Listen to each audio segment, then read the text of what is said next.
Oh my god! Oh my. Holy shit!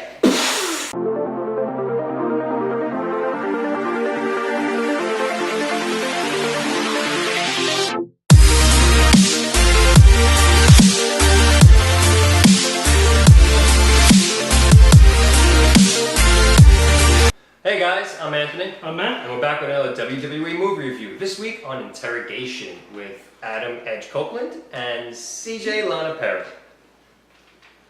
This is a movie that actually neither of us have seen before. So I'm going to ask you this time, what did you think of the movie? Oh my god, I love this movie. This was actually a really, really fantastic movie, we will not lie.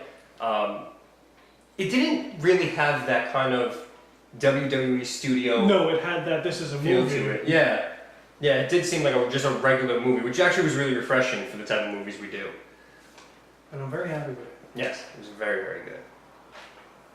Anyways. So the movie starts out with Edge's narration, Which is amazing. He's got that narration voice. Pretty much he just goes over like what he does for a living. He's an interrogator, more of like a behavioral analyst. He's able to like pick people's brains and figure out what their intentions are, things like that. So the movie starts out with a random stranger going to a federal building, pretty much saying there's a bomb outside.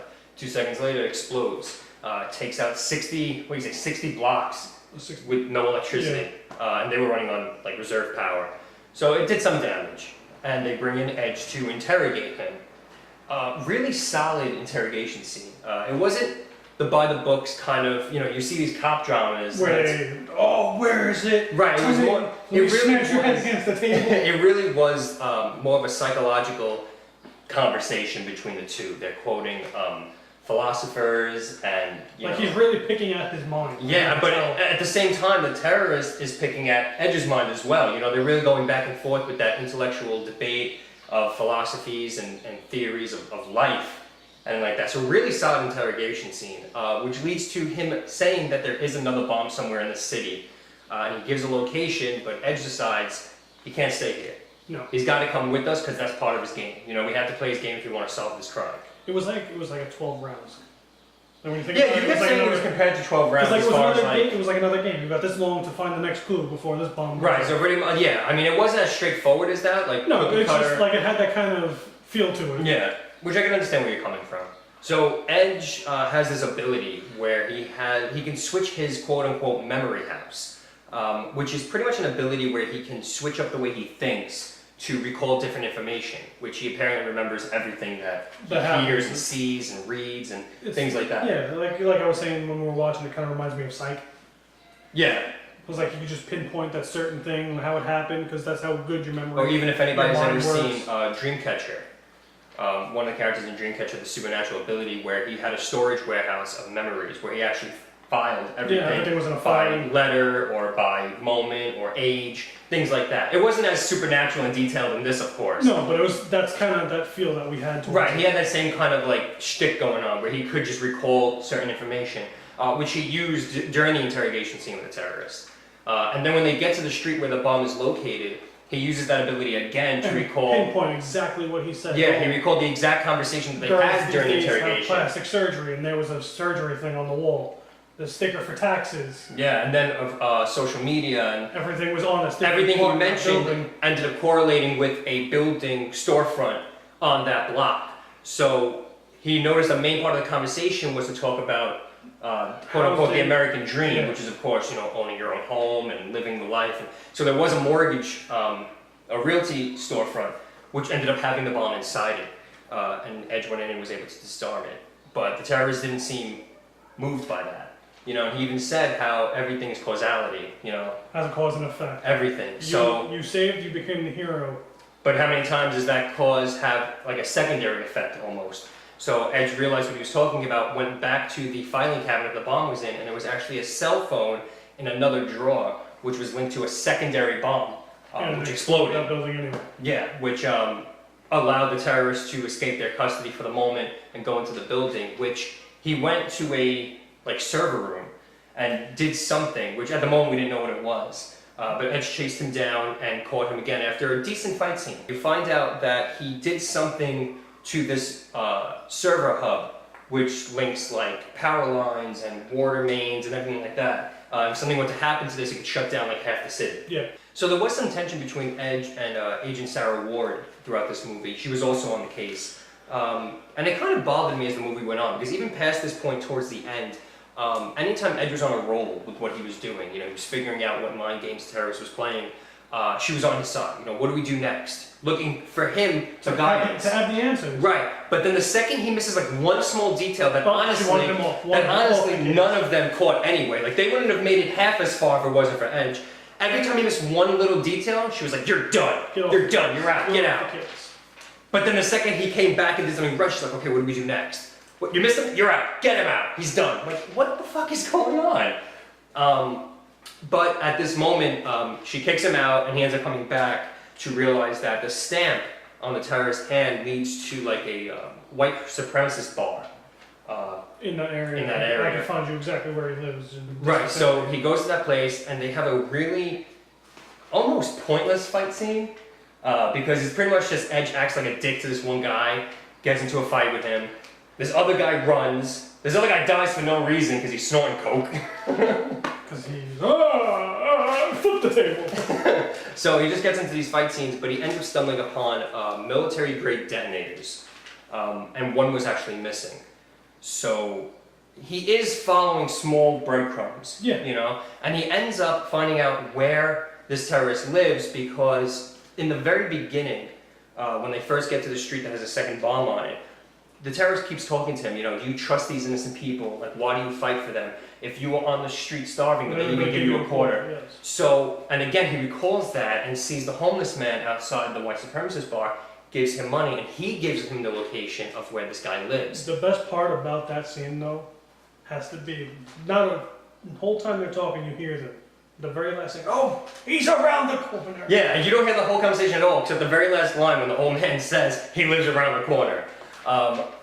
So he's following these small breadcrumbs, just little by little, chipping away at this guy's identity or his plan. It was actually done really good, like the pacing. Yeah. The pacing was very good. So he goes to this apartment building and finds out the guy's apartment because he uses an alias. And inside the apartment is a bunch of paintings of naked women. Naked women. So that's like an obsession of his, or a fascination. He also finds behind wallpaper a bunch of blueprints for the city, of power grids, of water lines, of all like the cables for like internet access, everything of like the infrastructure of the city. He has blueprints for. So he really knew what he. Yeah, and he went on his computer and found that he was on this like dating site, but he had to find out the password. And after entering one incorrect password, a 1-minute timer started to count down of the computer exploding, pretty much. But he ends up, figuring out again with clues of what the terrorist has said along the entire way, find out what his password was, and it was philosophy. This terrorist is huge on philosophy. So they end up getting access to the dating site, and they find out the identity of one of the girls he was talking to, which just so happens to be a construction worker. Yeah, have the co-ownership of something of a construction company that deals in demolition.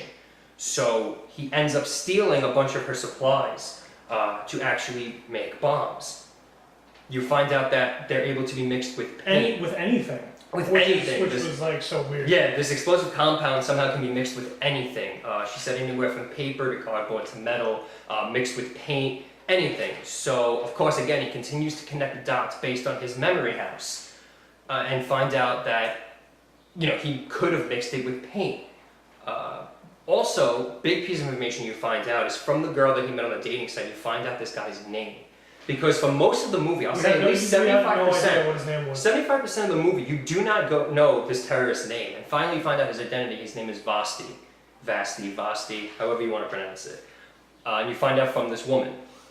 So they have his name, and they're able to find out that he had just worked for the bank. The painting. He worked for a painting company that painted the Federal Reserve in the city. And he quit 3 days ago after painting the bank. Which just so happens to line up perfectly with how long they let the demolition, the explosive compound dry. They let it dry for 3 days before they detonated it. So everything lines up perfectly for this Federal Reserve to explode. So Edge, at this point, he's like off the case. Everyone thinks he's going crazy. He's just fucking things up, even though he's the only one who knows what's going on. and he's off the case. But he ends up going back into the federal building, taking Vasti with him to the Federal Reserve, where they end up meeting the owner and making him guide them to the vault, where that is where he used the explosive paint.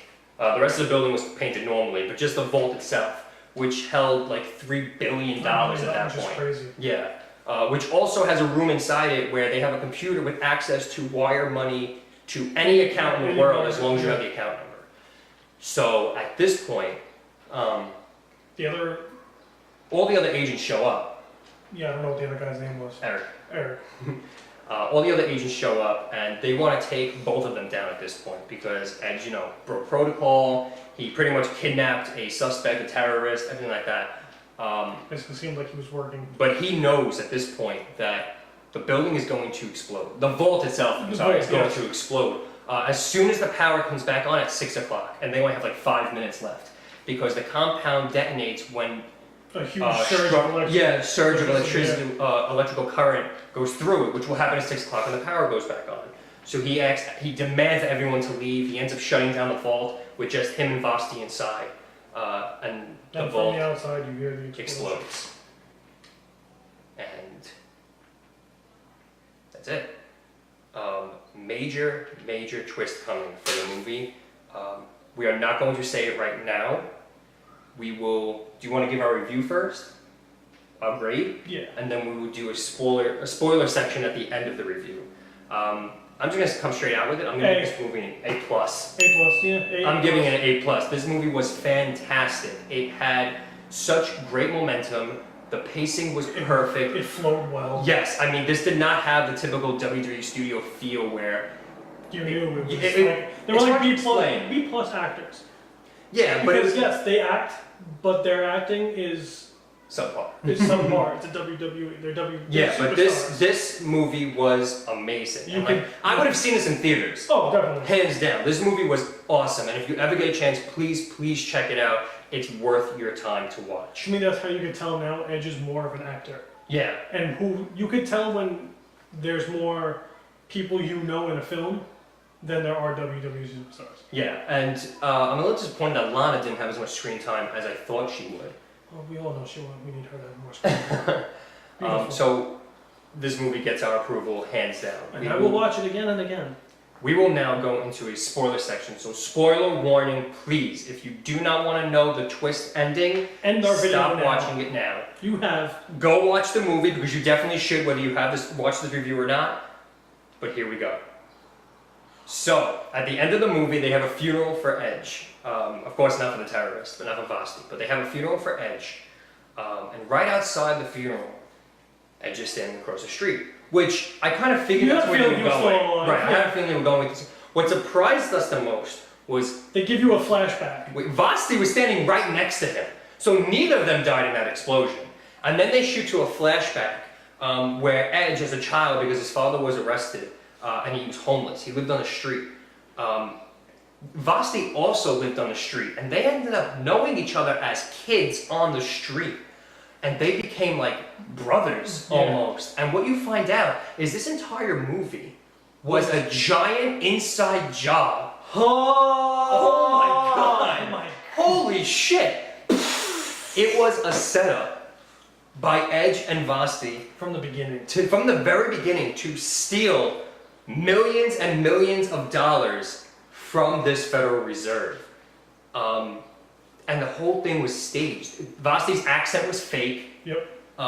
When they were inside the vault, they ended up blowing a hole in the floor, transferring the money, and then escaping through the tunnel, through the piping before the water came back online at 6 o'clock. And they ended up escaping and faking their own deaths. And there's a scene of Edge going to the park, visiting his father, who at this point is out of jail. Yeah. And he's going with them. Yep. He's leaving with them. And then there's a voiceover of like a woman saying that millions of dollars or $100 million, something like that, was just donated. Was donated to help homeless children get an education. So you know that came from Edge. Like he was still a good person. You know what I mean? I mean, he did the wrong things, but he did them all for the right reasons, kind of thing. So he donated that money so people in his position when he was a kid. for other children that were in his position can have a fighting chance to get an education, to have a good life. But to find out that Edge was actually like a criminal the entire movie, it was an inside job, was like mind blowing. I was so shocked. This was something we did not expect at all. Then when you think about it, the whole movie falls into place when you think about everything that happened. Why? Because like when you think about it, then it makes sense how he knew how to disarm a bomb. True. I mean, all these things, yeah, exactly. I mean, if you go back for a second viewing, you might actually see that things that you just assumed were part of his skill set as an FBI agent could have actually just been part of the plan. Him knowing what where he was like, all right, yeah. just pull this plug and it's done. Things like that. So it even has a replayable factor in it to watch it again from a different point of view, now knowing what his true intentions are. I mean, this twist was, I mean, I was beside myself. We were floored when we saw this twist. And it's very rare these days that a movie can hit you with a twist like that just, whoa, naturally. yeah. Naturally, you know? I mean, it was fantastic. The twist was unbelievable. I mean, impeccable twist for a movie. It wasn't forced. You know, there are a lot of times you see a twist, but they put it in there just like... You know it's going to be the twist. But they have a twist just for the sake of having a twist. This just seemed so... I did not see coming at all. Perfect. It just, you know? It was great. It was natural. It flowed and it fit. Most importantly, it fit. You know, a lot of times you see these twists that really have no purpose being there. No. And again, it's for the sake of just having a twist, but this seems to fit so perfectly in this movie for what kind of upbringing Edge had. You know, where they always said, you know, despite his hard upbringing, he became such a great person, a great agent to help people. But then you find out it all fits because he's doing this for a certain reason. Yep. And it was just so fantastic. It was mind-blowing. So guys, that was our WWE movie review, our Interrogation. Tune in next week when we tackle Gridlocked with WWE superstar Trish Stratus, first woman superstar in a movie that we're going to do. Also, for you DC TV fans out there, Dominic Purcell, who plays Mick Rory, Heatwave, on Flash and Legends of Tomorrow, he is also in this movie. I think as the main role, or one of the main roles. I haven't seen this movie. That's going to be exciting to see. So guys, as always, if you like what we had to say, like and leave a comment below about what you thought of this movie and what you thought especially about the twist. And subscribe to catch more of these movie reviews every week. As always, I'm Anthony. I'm Matt. And we'll see you next time. Later.